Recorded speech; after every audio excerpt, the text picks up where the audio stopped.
नमस्कार दोस्तों। Topper stunt education में एक बार फिर से आप सभी का बहुत बहुत स्वागत है।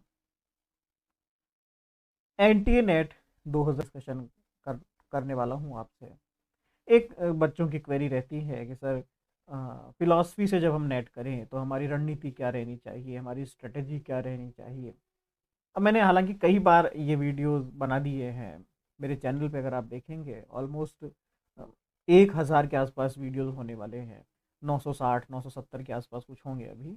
तो इतने ज़्यादा वीडियोस फिलॉसफी के ओवरऑल यूट्यूब पे नहीं है, बट फिर भी बच्चों को लगता है कि सर कौन ढूंढे पीछे जाकर, एक बार और बना दीजिए, एक नया बना दीजिए।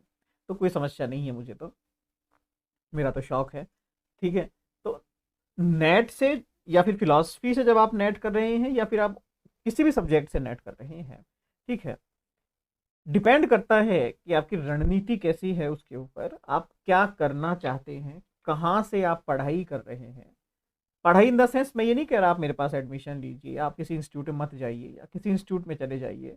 किसी विशेष इंस्टीट्यूट की मैं चर्चा नहीं करूंगा यहाँ पर। मैं सिर्फ आपकी इंडिविजुअल बात कर रहा हूँ। मेरी रणनीति हमेशा ये रही है या फिर मेरा मोटिव हमेशा ये रहा है कि बच्चा आत्मनिर्भर होकर पढ़ाई करे। आपकी निर्भरता मेरे ऊपर भी नहीं होनी चाहिए, किसी अन्य शिक्षक के ऊपर भी आपकी निर्भरता नहीं होनी चाहिए। क्यों? इसका एक फर्क पड़ता है। अगर मैं आपको गलत पढ़ा रहा हूं तो आप गलत ही पढ़ेंगे। जब तक आप खुद से उसकी जांच नहीं करेंगे तब तक शायद आपको तो पता भी नहीं चलेगा कि मुझे गलत पढ़ा दिया गया। ठीक है।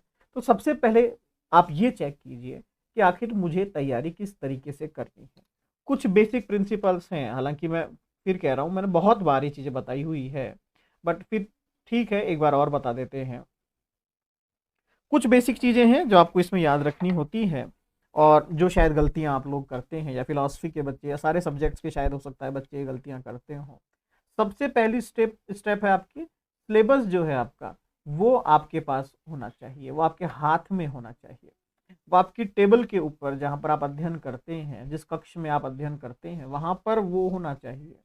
और उस सिलेबस को आप रोज देखें कि आखिर इस सिलेबस में मैं कहाँ पहुँच गया या पहुँच गई। 10 यूनिट है तो इसको मैं कैसे डिवाइड करूँ, कहाँ से मुझे पढ़ाई शुरू करनी है, कौन कौन से यूनिट्स के स्टडी मटेरियल मेरे पास अवेलेबल है, कौन कौन से यूनिट्स के स्टडी मटेरियल मेरे पास अवेलेबल नहीं है, मैं कैसे इनकी तैयारी करूंगा। क्या मुझे ऑनलाइन इनके बारे में ज्ञान लेना है, क्या यूट्यूब से मुझे ये टॉपिक्स ढूंढने हैं, क्या मेरे पास बुक्स इनफ है, मैं ऑनलाइन नहीं जाऊंगा, केवल बुक्स के माध्यम से अध्ययन करूंगा। ये सब कब मालूम पड़ेगा? जब आपके हाथ में सिलेबस होगा, जब आपको ये पता होगा कि मुझे करना क्या है, मुझे इस रास्ते पर चलना है, ये 10 यूनिट है, मुझे इनको कवर करना है। सिंपल।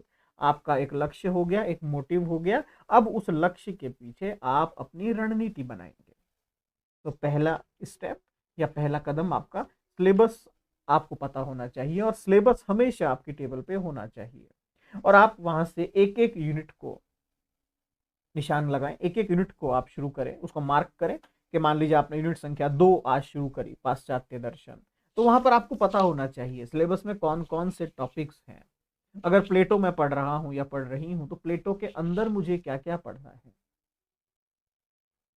ऐसा नहीं है, प्लेटो का तो कोई अंत नहीं है, बेसिकली फिलॉसफी का ही कोई अंत नहीं है।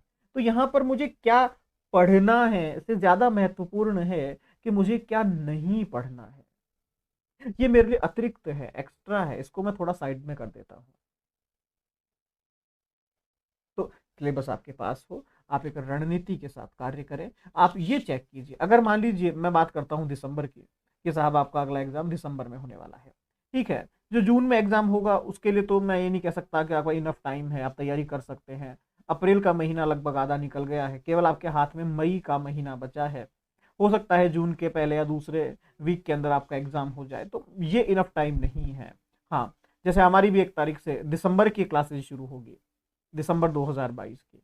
तो होगा क्या, देखिए, सिलेबस आपने निकाल लिया, अब सिलेबस को रणनीति आप कैसे तैयार करेंगे, सिलेबस की स्टडी आप किस तरीके से शुरू करेंगे, कौन कौन सा स्टडी मटेरियल आपके पास आ गया, उसको हम कैसे पढ़ेंगे। मान लीजिए कोई भी यूनिट आपको मैंने दे दी, कोई भी यूनिट आप पढ़ रहे हैं, आपने कहा कि सर मैं तो यूनिट संख्या फर्स्ट पढ़ रहा हूँ इंडियन फिलोसफी की। इसमें मान लीजिए मैंने पता किया कि इसमें ऑलमोस्ट सारे छोटे मोटे बड़े पतले दुबले सारे टॉपिक्स अगर मैं मिला लेता हूं तो मान लीजिए 40 टॉपिक्स हो रहे हैं फॉर एग्जाम्पल। 40 मैंने गिने नहीं है, फॉर एग्जाम्पल 40 टॉपिक्स हो रहे हैं। अब इन 40 टॉपिक्स को आप डिवाइड करेंगे कि साहब इनमें से 20 टॉपिक्स तो ऐसे हैं जो मुझे आते हैं, मैंने पढ़े हुए हैं, इसमें कोई ज़्यादा मुझे टाइम नहीं लगेगा। इन 20 टॉपिक्स को मुझे जस्ट रिवाइज करना है और रिवाइज करके मुझे इसके प्रीवियस ईयर के क्वेश्चंस देखने हैं, तो ऑलमोस्ट 2 दिन का काम है मेरे लिए। चलिए ठीक है, 10 टॉपिक्स थोड़े से टफ हैं, बहुत कम पढ़े हैं मैंने, ज़्यादा नहीं पढ़ा है, तो बहुत ज़्यादा नॉलेज नहीं है, इनमें थोड़ा टाइम लग सकता है। 10 टॉपिक हैं, ऑलमोस्ट 2 दिन मान लीजिए आप, जैसे कवर हो जाता है एक दिन के प्रीवियस ईयर के क्वेश्चन। 10 टॉपिक्स बहुत टफ है, मैंने आज तक नहीं देखे, कभी पढ़े भी नहीं है। यहाँ पर आप ऑनलाइन हेल्प ले सकते हैं। जैसे मान लीजिए आपने ऑनलाइन यूट्यूब पे आप गए, आपने उस टॉपिक को डाला, उसके बारे में आपने जानकारी प्राप्त की। मैं ही नहीं कह रहा हूँ, आप मेरे चैनल पर ही देखें, यूट्यूब एक अथाह सागर है, ठीक है, उसका कोई अंत नहीं है, वहां पर बहुत सारे वीडियोस हैं, सही गलत अच्छे बुरे वो सब आपको तय करना है। ठीक है, मैं ये नहीं कहूंगा कि ये अच्छा है ये बुरा है, वो आपका निर्णय है और आपका निर्णय ही यहाँ पर मान्य होगा, मेरा निर्णय यहाँ पर कोई मान्य नहीं होगा। ठीक है, तो आप ये डिसाइड करेंगे ये अब जो 10 टॉपिक्स हैं उसका अध्ययन, उसकी रणनीति मुझे कैसे बनानी है।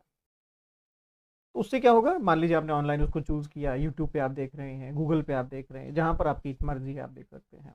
ये 10 टॉपिक वो हैं जिसके बारे में आपको ज़्यादा पता नहीं है, या जिसके बारे में आपको कन्फ्यूज़न बहुत है, या जिसके बारे में स्टडी मटेरियल आपके पास नहीं है, तो आप इस तरीके से इसको डिवाइड कीजिए, इस तरीके से आप इसको अलग अलग भागों में बांट लीजिए।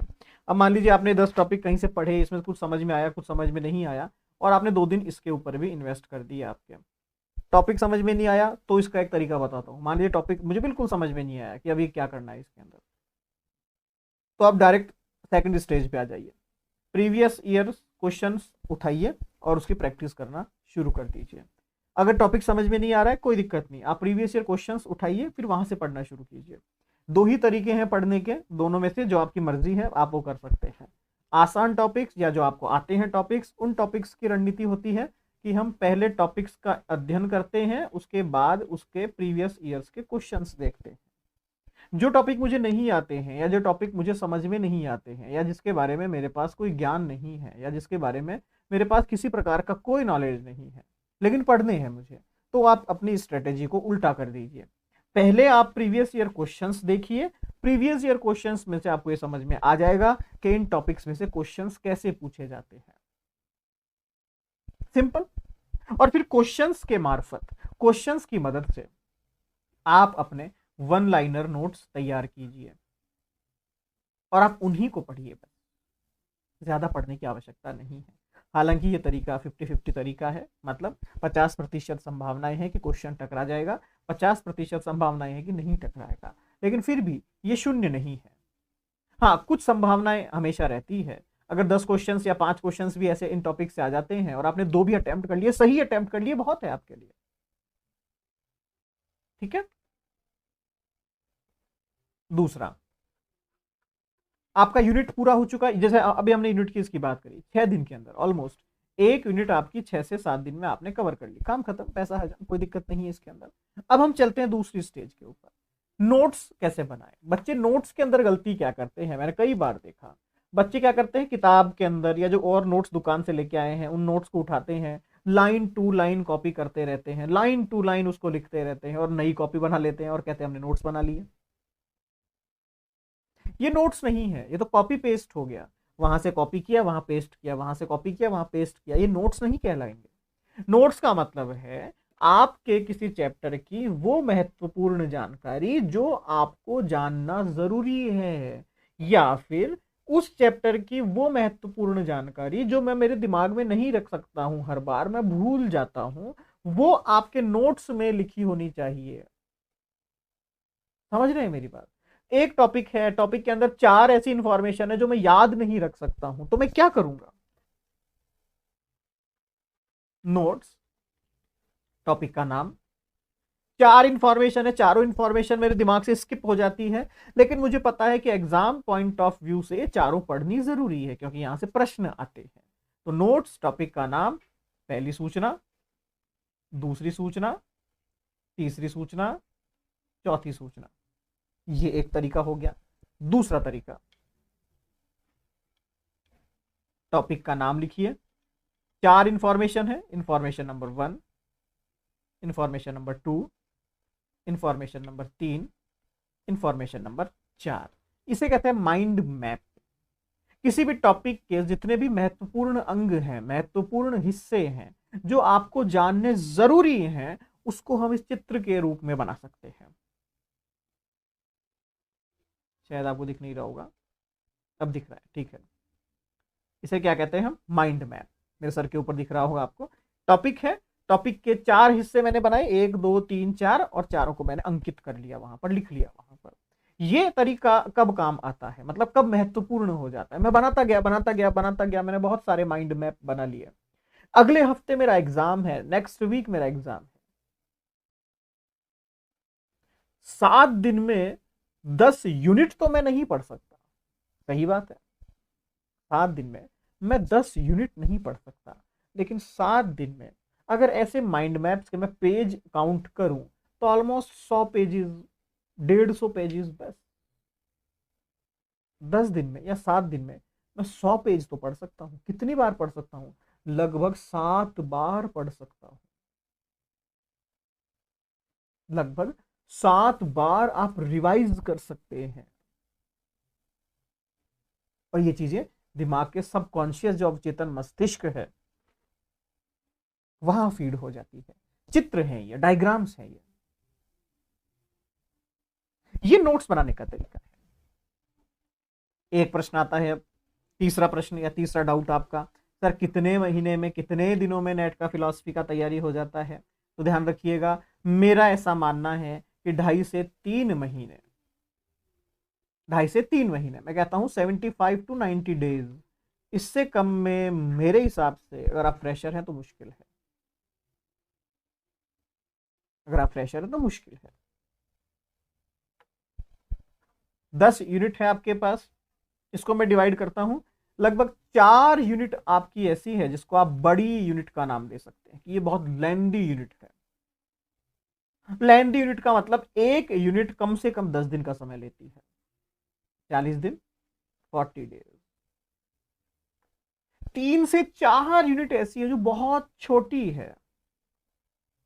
4 यूनिट बहुत छोटी है, मतलब आपने आज पढ़ना शुरू किया, कल तक खत्म हो गई, ऐसी यूनिट है। बट मैं 2 दिन नहीं मानता हूं उसके भी, आप 5-5 दिन लेके चलिए।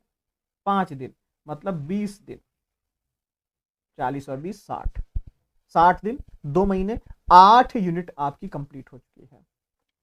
2 यूनिट जो बचती है रिमेनिंग, जैसे मान लीजिए मैं कह दूं लॉजिक्स की है, या फिर ऐसी यूनिट्स जो जिसके बारे में कई बार कंफ्यूजन रहती है, वो इजी भी है लेकिन टफ भी है।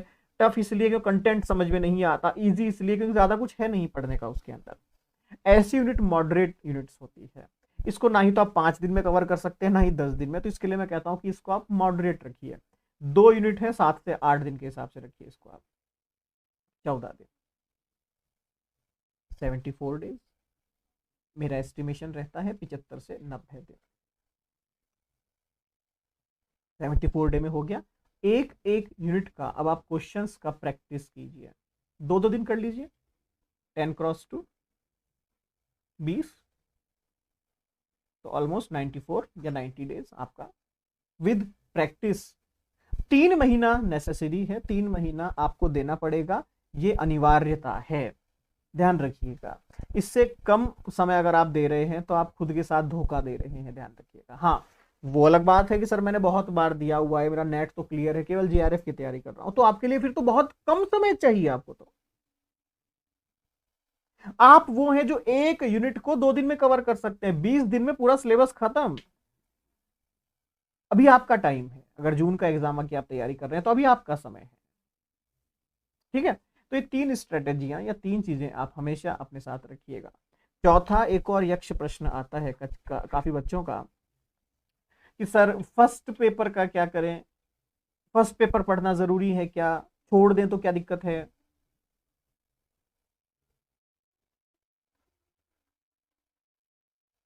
अगर जेआरएफ चाहिए तो फर्स्ट पेपर आपका अच्छा होना चाहिए, इसे कागज पे लिख लीजिए।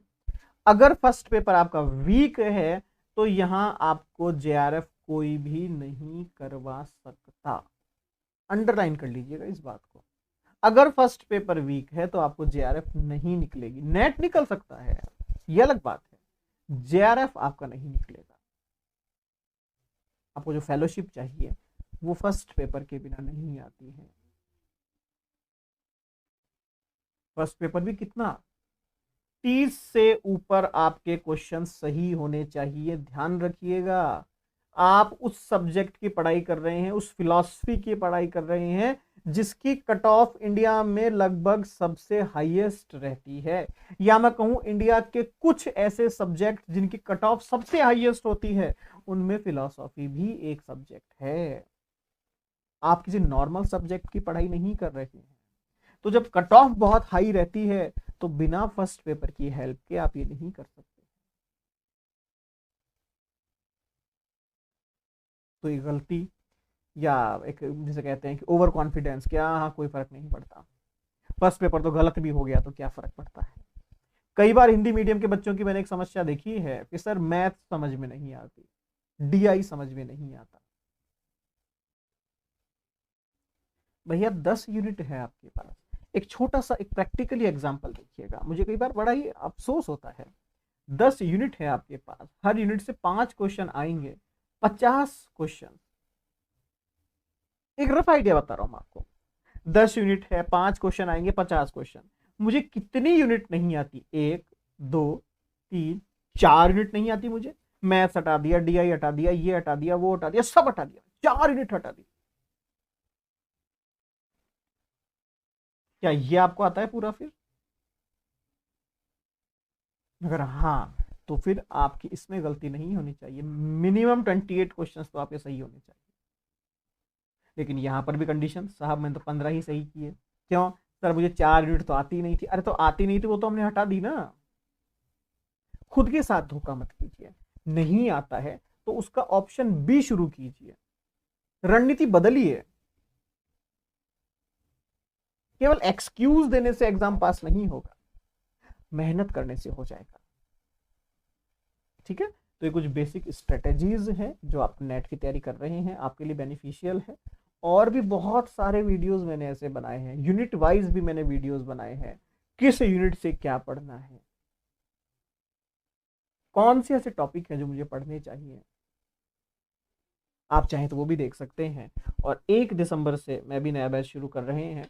बेसिकली हमारा क्या रहता है, 1 तारीख और 15 तारीख यहाँ से नए बैच शुरू होते हैं, या तो 1 तारीख से महीने की या 15 तारीख से। तो अभी 1 तारीख को दिसंबर के लिए हम बैच शुरू करेंगे, तो आप चाहें तो इसमें दाखिला ले सकते हैं। तो बहुत बहुत धन्यवाद आप सभी का।